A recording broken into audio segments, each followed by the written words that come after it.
नमस्कार आप सभी के लिए। तो ये आज आपका एडिटोरियल है द हिंदू में पब्लिश हुआ है। लिखा किसने है? अतनु विश्वास ने। तो चलिए बगैर देर करते हुए स्टार्ट करते हैं। ये है किस बारे में? ये जनरली अभी बिहार के इलेक्शन हुए हैं, उसी को ध्यान में रखते हुए इन्होंने लिखा है। क्योंकि जो इन्होंने उदाहरण पहले तो दिए हैं इंटरनेशनल लेवल पर क्या क्या हुआ उन सब का, और एक किताब के रेफरेंस से ये अपनी बात को स्टार्ट करते हैं। तो वो कोई मायने नहीं रखता। अभी ये बिहार के इलेक्शन के समय इन्होंने ये लिखा, उसी पर केंद्रित होकर इन्होंने लिखा। तो ये उसी पर ही एक केंद्रित पूरा का पूरा एडिटोरियल है। जैसे कि आप इसके टाइटल से ही समझ पा रहे होंगे कि किस बारे में ये बात करने वाले हैं। Myth and the reality of election forecast. तो इलेक्शन फोरकास्ट के बिटवीन जो मिथ है और जो वास्तविकता है उनके बिटवीन इन्होंने एक संबंध को स्थापित करने की एक कोशिश की है। तो चलिए स्टार्ट करते हैं। अगर आपने चैनल को सब्सक्राइब ना किया हो तो please hit the subscribe button. तो पहले ही देखो एक किताब का ये क्या दे रहे हैं, उदाहरण प्रस्तुत कर रहे हैं कि Richard Charnin 2010 book providing election, book का क्या नाम था? Providing election fraud, phantom voters, uncounted votes and national exit poll. ये पूरा का पूरा मतलब बुक थी। और ये नेशनल एग्जिट पोल आप समझते होंगे कि चुनाव से पहले जो प्राइवेट एजेंसियां जो सर्वे करती हैं उनको आप एग्जिट पोल कहते हो। तो वो investigate possible irregularity in democratic John's Kerry's defeat in 2004 United State presidential election. तो यहाँ पर उन सब का जो इन्होंने एनालिसिस किया, और उस सब एनालिसिस का एक प्रमुख मुद्दा ये था कि जो डिफीट हुई जॉन कैरी की 2004 में यूएस के इलेक्शन में, उसका ये कारण जान सकें। ठीक है। While political pundit struggle to explain election outcome and claim polls behave badly. तो यहाँ पर जब बड़े बड़े जो राजनीतिक पंडित थे वो स्ट्रगल कर रहे थे इस चीज़ को एक्सप्लेन करने के लिए कि कैसे इन आउटकम का कारण जाना जा सके। और उन्होंने ये क्लेम किया कि जो इलेक्शन आउटकम है उन्होंने क्या किया है, बहुत ही बुरी तरह से बिहेव किया। बस वो यही कह रहे थे। तो मिस्टर चेरिसन ने ध्यान दिया, considered the possible phantom voters. तो उन्होंने ध्यान दिया उन फैंटम वोटर्स पर an uncounted vote in election procedure, और अनकाउंटेड जिन वोटों को गिना नहीं गया जब इलेक्शन प्रोसीजर हुई थी उस समय। However a final national exit pole was the real smoking gun. जबकि एक फाइनल जो एग्जिट पोल है वो रियल स्मोकिंग गन की तरह साबित होते हैं। The difference between the vote share of the John carries and George W Bush was 6.5% more than the actual. तो यहाँ पर जो उन दोनों के जो बिटवीन जो वोट का परसेंटेज था वो 6.5% मोर देन था, बजाय इसके कि जो एक्चुअल वोट परसेंटेज था। ठीक है। मतलब ये एग्जिट पोल की बात कर रहे हैं। तो एग्जिट पोल में जो दिखाया गया था वो 6.5% मोर डिफरेंस था जॉर्ज डब्ल्यू बुश और जॉन कैरी के बिटवीन, बजाय इसके कि जो एक्चुअल पोल थे उसमें 6.5% कम डिफरेंस था।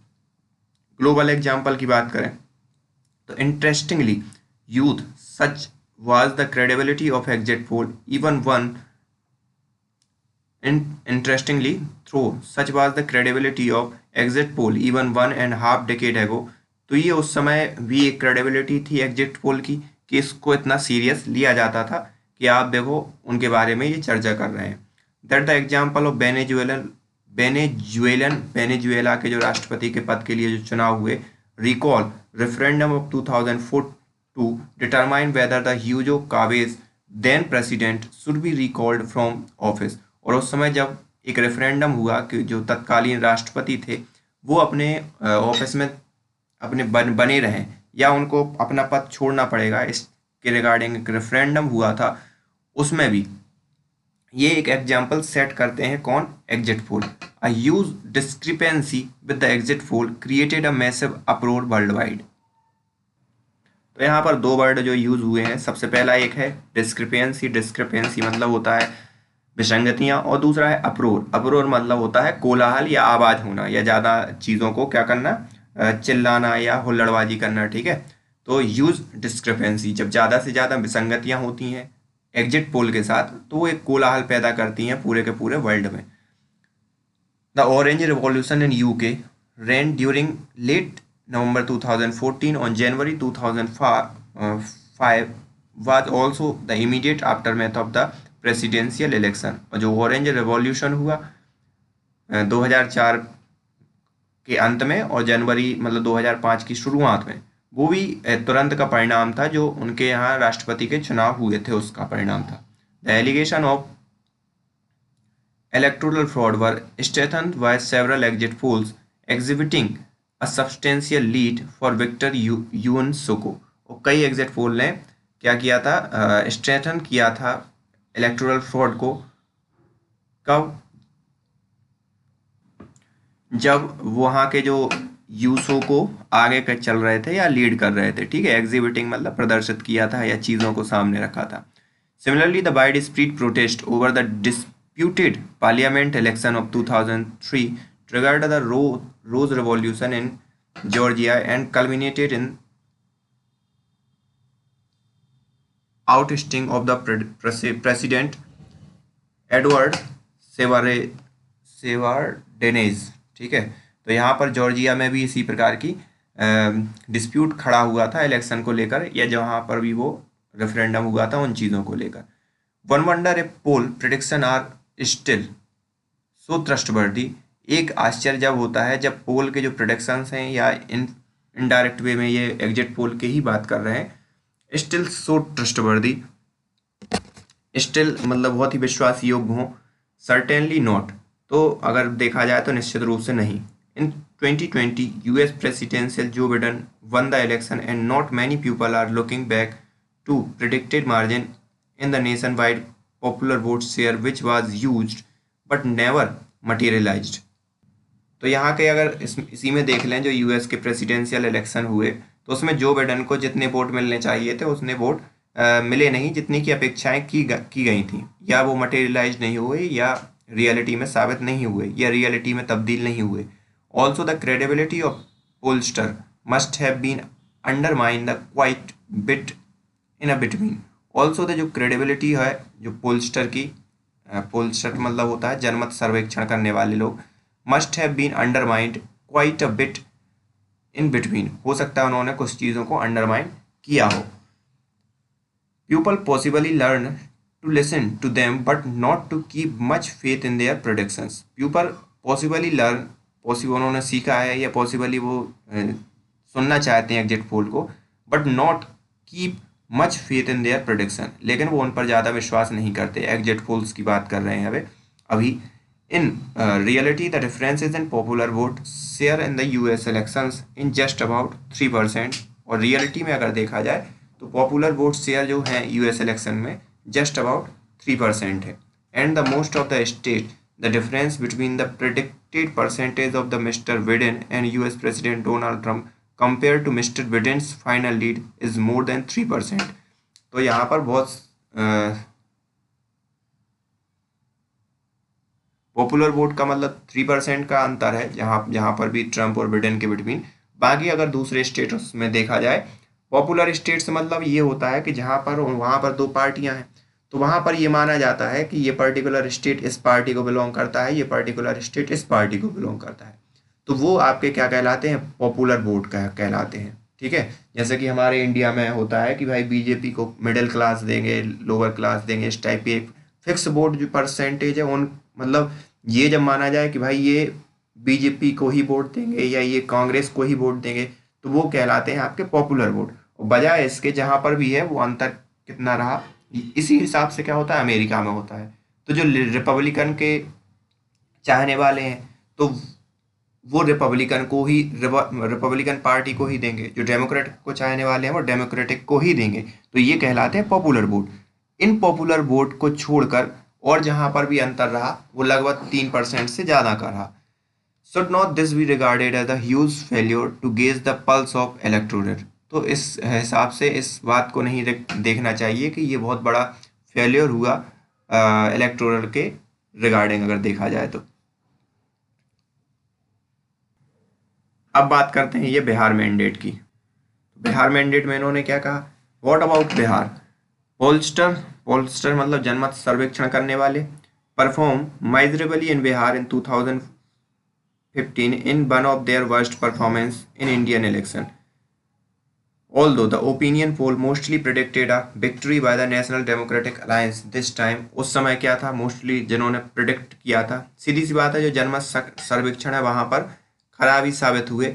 उस समय उन्होंने एनडीए को ही जिताया हुआ बताया था 2015 में, और इस बार क्या हुआ, उसका जस्ट उलट, मतलब उस समय भी उलट परफॉर्मेंस आया था और इस समय उन्होंने एनडीए को हारा हुआ बताया, तो इस बार एनडीए जीत गया। And this time very few of them could guess the quantum, और दिस टाइम भी वेरी फ्यू ऑफ देम ने ही सही प्रिडिक्शन लगाया। The exit poll on the other hand mostly predicted Rashtriya Janata दल प्लस विक्ट्री, तो इस समय क्या था, राष्ट्रीय जनता दल की विक्ट्री दिखाई। A funny thing is that the minimum and maximum prediction for RJD were 76 seat and 180 seat out of the 243 seat. ठीक है, तो यहाँ पर मैक्सिमम ने ये किया था कि 76 सीट जीत जाएगी RJD, a range of 71 to 81 and 180 seat out of the 243 seat, और 180 सीट जीत जाएगी 243 सीट के बिटवीन। ठीक है, मतलब 243 में से 180 जीतेगी, और अगर आरजेडी की पर्टिकुलर बात करें तो वो लगभग कितनी सीट जीत जाएगी, 243 में से 169। One wonder whether the RJD securing anything less than 71 और more than 191 was all predictable. और एक चीज़ भी सब लोगों को ये आशा थी कि जो आरजेडी है वो पर्टिकुलरली हो सकता है नीचे चली जाए या ज़्यादा भी चली जाए, लेकिन वो ओवरऑल 191 तक चली जा सकती है, क्योंकि इतना तो इन्होंने प्रिडिक्शन ही किया था। ठीक है, फिर क्या है, दस there will be the some pollster और अदर टू क्लेम परफेक्ट और नियर परफेक्ट प्रिडिक्शन, और इस प्रकार से कुछ ने बहुत ही नियर परफेक्ट था और कुछ ने परफेक्ट प्रिडिक्शन किया। सर्वे एंड लेसन्स लर्न, अब जो सर्वेज हुए और जो उससे हमने जो पार्ट सीखा या जो लेसन सीखा वो, yes, poll predictions have failed miserably on many historical occasion including the sum which were in developing process. तो यहाँ पर कई जगह जो पोल के जो प्रिडिक्शंस हैं वो बहुत ही बुरी तरीके से क्या हुए हैं, फेल हुए हैं। 2015 का और इन्होंने 2020 का उदाहरण दे ही दिया है। ठीक है, including some which were in developing process, और इंक्लूडिंग वो भी जो डेवलपिंग प्रोसेस में है वो भी। एग्जाम्पल के तौर पर देखा जाए, before the 1936 US presidential election a reputed magazine the literary digest conducted an opinion poll survey with massive 24 lakh sample and predicted 57% vote share for Republican Alfred London and 43% of President Franklin Roosevelt। तो यहाँ पर एक यहाँ literally digest नाम की एक पत्रिका है, उसने 1936 के जो इलेक्शन हुए उसमें 24 लाख, मतलब बहुत बड़ा सैंपल साइज होता है, 24 लाख वोटों लोगों का सर्वेक्षण किया और उसमें प्रिडिक्ट किया कि जो 57% वोट हैं वो किसको मिलेंगे, रिपब्लिकन पार्टी को, और 43% जो वोट है वो किसको मिलेंगे, डेमोक्रेटिक पार्टी को या फ्रैंकलिन रूजवेल्ट को। लेकिन वास्तविकता में क्या हुआ, in reality Roosevelt got 62% vote, Roosevelt जो थे उन्होंने 62% वोट गेन किए, और 38% वोट हैं वो किसके फेवर में गए, वो लंदन के फेवर में गए। ठीक है, this episode was a lesson about the important of the selection बाइस। तो ये पूरे के पूरे एपिसोड ने हमारे लिए एक पार्ट पढ़ाया है कि हमें इम्पोर्टेंस ऑफ सिलेक्शन वाइज, हमें इम्पोर्टेंस देना पड़ेगा एक selection wise. As the individual under study were affluence people having telephone club membership and magazine subscription in that era. तो बहुत से ऐसे लोग थे उस समय जिनके पास ये प्राइम मेंबरशिप टाइप की चीज़ है, उस समय ऐसे पार्ट बने थे बहुत से मैगजीन्स के, तो हो सकता है वो मैगजीन के पार्ट बने हों तो उन्होंने उस हिसाब से विचार रख दिया हो। ठीक है, तो उस समय ये था कि बहुत से लोग मेंबरशिप ज्वाइन किए थे क्लब की, जैसे आप लोग भी कई लोग क्लब, किसी क्लब को ज्वाइन कर लेते हो, किसी मैगजीन को ज्वाइन कर लेते हो, तो ये सब चीज़ें हुई। Roosevelt had let support among such people, और रोजवेल्ट के पास कम सपोर्ट था among such people. Also people among such people मतलब जो पत्रिका पढ़ने वाले पीपल थे उनके बिटवीन। Also people understood the importance of non response wise as only 24% of the people who were approached actually responded to the survey. तो यहाँ पर इम्पोर्टेंस नॉन रिस्पॉन्स वाइज तो यहाँ पर सिर्फ उन्होंने 24% पीपल ने ही क्या लिया, रिस्पॉन्ड किया उस सर्वे के अंदर, तो एक जो वास्तविक या रियल पिक्चर आनी थी वो नहीं आ पाई। Similarly the survey failure to the Gallup poll prediction of the 1948 US election taught pollster about the importance of random sampling. और उस समय भी जब फेल हुए ग्रुप पोल्स 1948 के यूएस इलेक्शन के समय, तो उस समय भी एक टॉट मतलब उनको पाठ पढ़ाया, पोलस्टर मतलब जो जनमत सर्वेक्षण करते हैं ऐसी कंपनियों को, कि भाई आप इम्पोर्टेंस समझो जो रैंडम सैम्पलिंग होती है उनकी। ठीक है, इन 2016 मिस्टर ट्रम्प सपोर्टर व अंडर काउंटेड, और जो मिस्टर ट्रम्प के जो सपोर्टर थे 2016 में उनको कम आंका गया, और उसमें भी किसको विजयी दिखाया जा रहा था, हिलेरी क्लिंटन को। ठीक है, तो उससे भी चीज़ें क्या हुई, खराब हुई, और आपने बाद में देखा कि ट्रम्प जीते। Later there was a attempt to level the shy Trump factor on hidden Trump vote similar to the shy Tory factor in the United Kingdom, a term which became popular after the John Major's victory in 1919। तो यहाँ पर जो side Trump factor है 2016 में जैसे प्रचलित हुआ, side Trump factor मतलब जो ट्रम्प के वोटर थे वो क्या थे, शर्मिंद मतलब साई या संकोची टाइप के थे, तो उन्होंने अपनी चीज़ें सामने नहीं रखी। उसी हिसाब से साई टोरी फैक्टर कब, क्योंकि जो यूनाइटेड किंगडम में जो विक्ट्री हुई जॉन मेजर की, तो उसको क्या कहा गया 1990 में कि ये साइड टोरी फैक्टर था। मतलब ऐसे वोटर जो शांत रहते हैं या शर्मिंदा रहते हैं या रिस्पॉन्ड नहीं करते जब सर्वेक्षण होते हैं इस टाइप के। सर्टेनली द, और निश्चित रूप से the winner of opinion exit pole is not necessarily the winner in the election. और निश्चित रूप से जो विनर है एग्जिट पोल में वो जरूरी नहीं है कि वो इलेक्शन में भी विनर हो। Hillary Clinton, Ed Miliband one और Atal Bihari Vajpayee could vouch for that. और इन सब के लिए इन चीज़ों का सामना करना पड़ा है कि कई बार जब एड मिलिंद वन और हिलेरी क्लिंटन और अटल बिहारी वाजपेयी के बारे में जो एग्जिट पोलों ने कहा उसके विपरीत परिणाम आए। Most of the opinion poll of the 2009 and 2014 Lok Sabha election either failed to project the winner or foresees the margin of the victory। तो यहाँ पर चाहे 2009 के एग्जिट पोल की बात करें या 2014 के उसकी बात करें एग्जिट पोल की, वो either failed to project the winner, वो दोनों ही किसी न किसी फॉर्म में गलत साबित हुए हैं, चाहे विक्ट्री के फॉर्म में हो या जो मार्जिन है विक्ट्री का उसके फॉर्म में हो, तो कहीं ना कहीं वो गलत साबित ही हुए हैं जो 2009-2014 में किए गए। A small state like Delhi has caused misery for pollster। तो यहाँ पर एक छोटी सी स्टेट जो दिल्ली है वो भी कारण बनी किस चीज़ का, पोलस्टर के फेल होने का। वी इन 2015 और 2020 में in the UK for example no major survey could predict the victory of conservative in 2015। और अगर यूके की बात करें तो कोई भी मेजर सर्वे प्रिडिक्ट नहीं कर पा रहा था कि जो कंजर्वेटिव्स हैं 2015 में जीत जाएंगे। And the history of Brexit referendum is part of the folklore for sure. और यहाँ पर जो ब्रेक्जिट है वो एक प्रमुख मुद्दा रहा रेफरेंडम का, इन सब चीज़ों को जो सर्वे हुए उनका सेंटर पॉइंट रहा। ठीक है, over decade pollster around the world have transform poll prediction into the funny game. और कई दशकों के साथ ही जो जनमत संग्रह करता थे around the world had transform हुए हैं poll prediction into the funny game. Poll prediction जो है फनी गेम, मतलब सीधी सी बात है, जो गलत साबित जब होंगे तो फनी गेम साबित होंगे ही होंगे।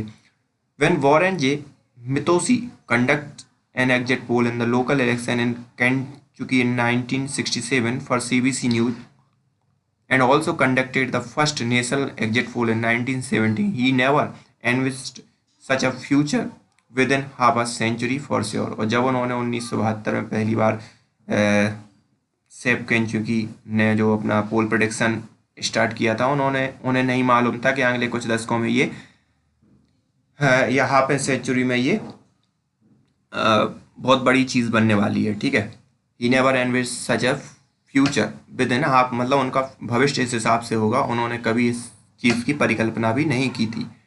पोजिंग द क्वेश्चन, अब यहाँ पर क्वेश्चन क्या रेज होते हैं, do present day pollster in general property properly follow the underlying statistical principle in designing the sampling and analyzing their data। तो यहाँ पर अगर देखा जाए प्रेजेंट या वर्तमान समय में जो भी जनमत संग्रह करता है या पोलस्टर्स हैं, जनरली क्या करते हैं, प्रॉपरली फॉलो एक अंडरलाइंग स्टैटिस्टिकल प्रिंसिपल को फॉलो करते हैं जो डिज़ाइन करती है सैम्पलिंग को और एनालिसिस करती है उनके डेटा को।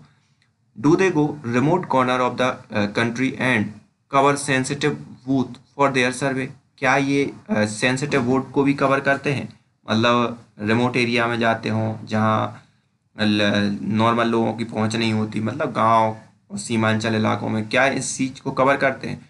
Do they maintain the requirement for standard 3% point margin of error, क्या उन्हें मेंटेन करना चाहिए इस चीज़ की रिक्वायरमेंट स्टैंडर्ड के लिए कि 3% पॉइंट मार्जिन की एरर बताएं।